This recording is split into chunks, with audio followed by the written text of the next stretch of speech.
Jai Hind children, hope you all are well protected. Let us learn the next subheading cardiac cycle under chapter 18 body fluids and circulation. Cardiac cycle, the contraction, systole and relaxation diastole of atria and ventricles alternately resulting in one heartbeat constitute a cardiac cycle. When the atria contract, atrial systole, the ventricles relax, ventricular diastole. When the ventricle contract, ventricular systole, the atria relax, atrial diastole. For a very brief period, both atria and ventricles are in their diastole and relaxed simultaneously, which is called as joined diastole. During systole of a cardiac chamber, blood is pumped out from there, and during diastole of a cardiac chamber, blood enters that chamber. Blood flow in the heart during a cardiac cycle and the heart sounds. During joined diastole, blood flows into the atria from the major veins. Blood also flows slowly into the ventricles as the atrioventricular valves are open. Atrial systole occurs first, and blood flows into the ventricles from the atria, and the blood flow into the atria is stopped as the root of the major veins are compressed by the contraction of the atrial wall. After the blood is drained into the ventricles, the atria start their diastole and the ventricle start their systole.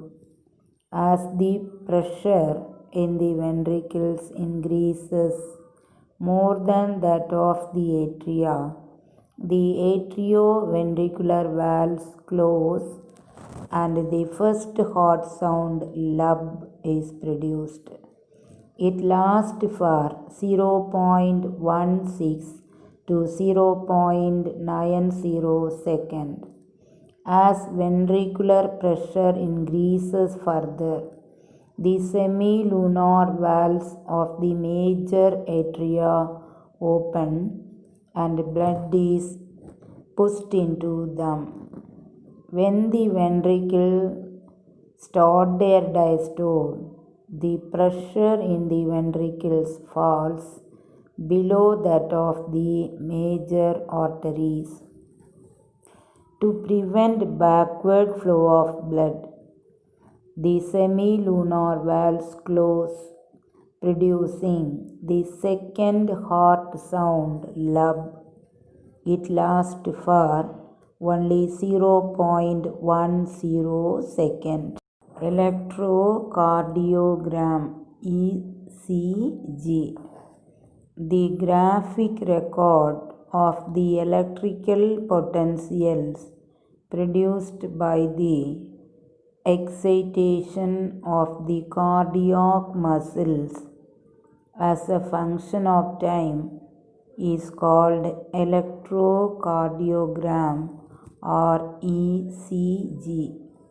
A normal electrocardiogram has the following waves. P wave, a small upward wave that indicates the electrical excitation or depolarization of the atrial musculature. QRS complex indicates the depolarization of ventricular muscles and repolarization of atrial musculature, which initiate the ventricular contraction. That means the ventricle excited to normal state. T wave indicates the repolarization of ventricles. T wave marks the end of systole. By counting the number of QRS complexes that occur in a given time period, one can determine the heartbeat rate of an individual. Any deviation from this shape indicates a possible abnormality or disease. Hence, it is of a great clinical significance. Circulation of blood. Physiology of blood circulation was first described by William Harvey in 1628. Double blood circulation is found in human, in which blood passes twice through the heart during one complete cycle. The complete double blood circulation is more prominent due to complete division of ventricles. The movement of blood in the organism follows a complicated course as the systemic or greater circulation and pulmonary or lesser circulation. The systemic circulation starts at the left ventricle of the heart, passes to the aorta, to the arteries originating from it, and to all their branches. Then to the arterioles, capillaries, and the veins of the whole body, and finally to the two vena cava which endorse the right atria. The pulmonary circulation begins from the right ventricle, continues along the pulmonary artery and all its branches, then along the pulmonary arterioles, capillaries, and veins, and terminates in the pulmonary veins which empty into the left atria. Blood gets reduced in the tissues and oxygenated in the lungs. Consequently, the blood has to pass alternately through lungs and tissues. During opposite functions at these two places, the circulation of blood serves general body through systemic, to lungs through pulmonary, and heart through coronary circulation. Coronary circulation. Coronary circulation is accomplished by the coronary arteries. Coronary arteries arise from a branch of the aorta. The coronary veins formed on the myocardium ultimately pour into the superior vena cava that reaches the blood to the right atria. Portal circulation. A vein which originates in the form of capillaries and ends in capillaries is called portal vein. These veins do not carry blood directly to the heart, but from capillary network in some intermediate organ before reaching the heart. Such veins constitute portal system. The vertebrates show three types of portal system. They are hepatic portal system, renal portal system, and hypophyseal portal system.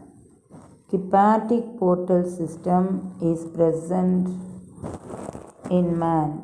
A hepatic portal vein returns blood from the intestine and breaks into capillaries within the liver. This helps the liver cells to take up nutrients from the blood. A pair of hepatic veins carry blood from the liver to the inferior vena cava. Renal portal system. The renal portal system is well developed in human. This system carries blood from the posterior region of the body to the kidneys by way of renal portal veins. It enables the kidney to remove waste products from the blood before sending it to the heart. Hypophyseal portal system.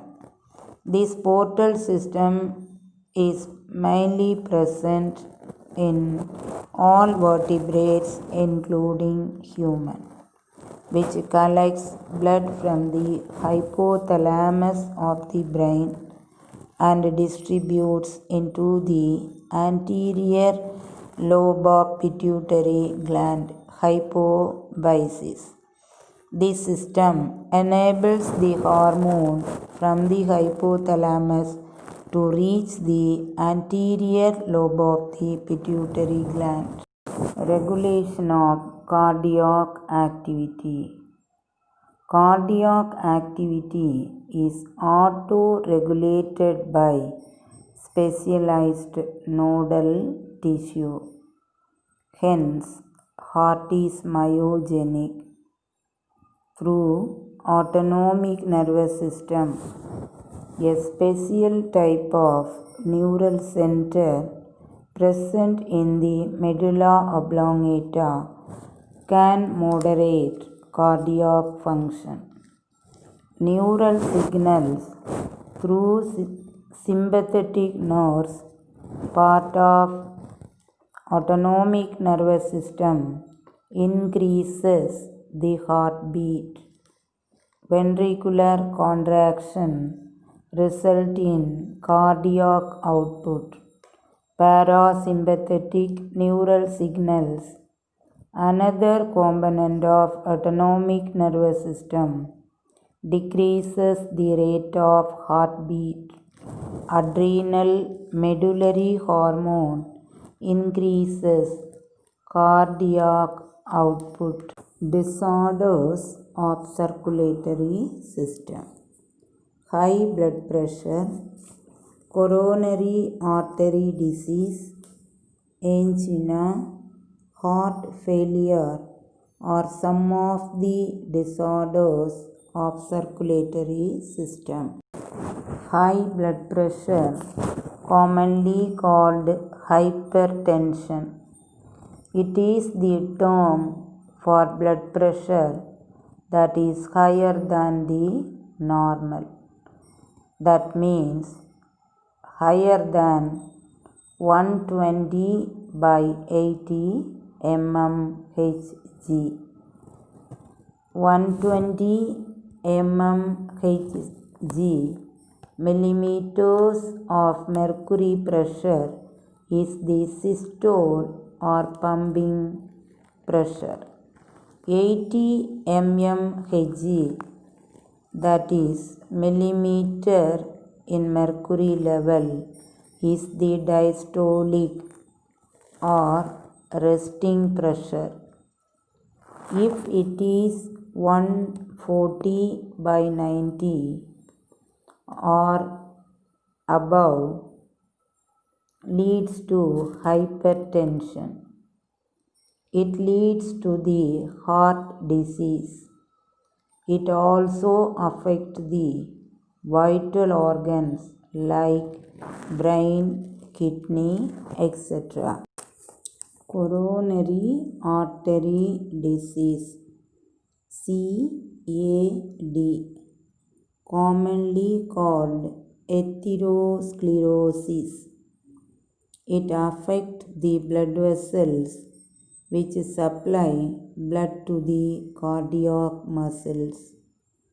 Deposition of calcium, fat, cholesterol, and fibrous tissue which makes the lumen of the arteries narrower.